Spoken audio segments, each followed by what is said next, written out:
సన్మానిస్తున్నారు. వారందరూ కూడా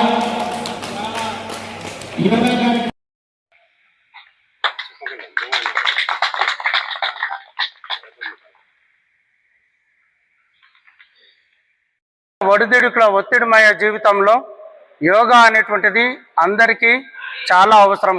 ఇది ఒక దివ్య ఔషధంగా పనిచేస్తూ ఉంటుంది. పూర్వపు కాలంలో శారీరక శ్రమ ఉండేది, మానసికంగా ఎలాంటి ఒత్తిడి లేని జీవితం గడిపే వాళ్ళము కాబట్టి అప్పుడు మన జీవిత కాలము 120 నుంచి 150 సంవత్సరాలు బ్రతికే వాళ్ళము. కానీ ఇప్పుడు రివర్స్లో మనకు శారీరక శ్రమ తగ్గిపోయింది.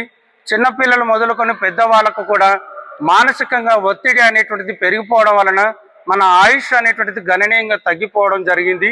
120 సంవత్సరాల నుంచి 60 సంవత్సరాలకు దగ్గరగా వచ్చింది. కాబట్టి మనం ఆరోగ్యవంతమైన జీవితాన్ని పొందడం కొరకు ప్రతిరోజు ఉదయం అయితేనేమి, సాయంత్రం అయితేనేమి అర్ధగంట నుంచి గంట వరకు మనం ఆసనాలు, ప్రాణాయామాలు, మెడిటేషన్ చేసినట్లయితే రోగాలు దరిచేరకుండా ఆరోగ్యవంతమైన జీవితాన్ని గడపడానికి అవకాశం ఉంది. కాబట్టి అందరూ కూడా ప్రతిరోజు కూడా యోగా చేసుకుంటారని ఆశిస్తున్నాను.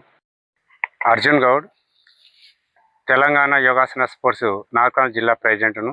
పతంజలి యోగా బర్డ్స్ ట్రస్ట్లో గత 20 సంవత్సరాల నుంచి పనిచేస్తున్నాను.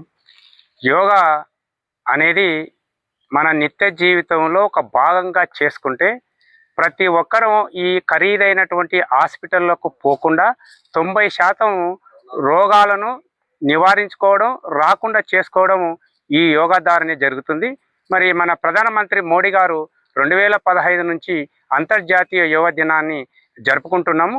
మరి ఇది 12వ అంతర్జాతీయ యోగా దినోత్సవం.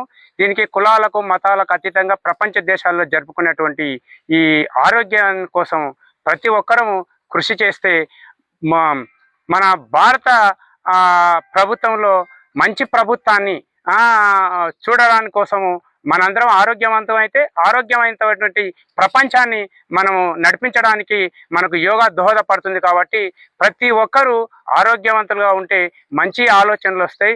ఈ క్రైమ్ రేట్ కూడా తక్కువైపోతుంది.